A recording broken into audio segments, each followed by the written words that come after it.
এটা একদম সত্যি কথা, কারণ বুদ্ধিমানরা কারোর সাথে তর্ক বিতর্ক করেন না।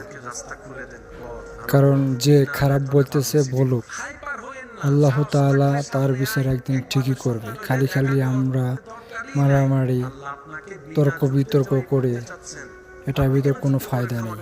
এটাই হুজুর বোঝাতে চেয়েছেন।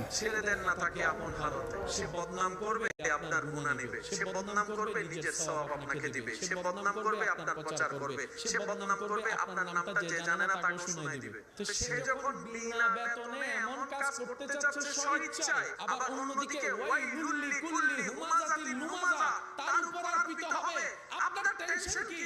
আপনার কাজ হচ্ছে রবের উপর ভরসা করে ধৈর্য ধরে বসে থাকা, আর কোনো কাজ নাই। করতে দেন দুশমনকে দুশমনের কাজ, করতে দেন আপনার চাচাকে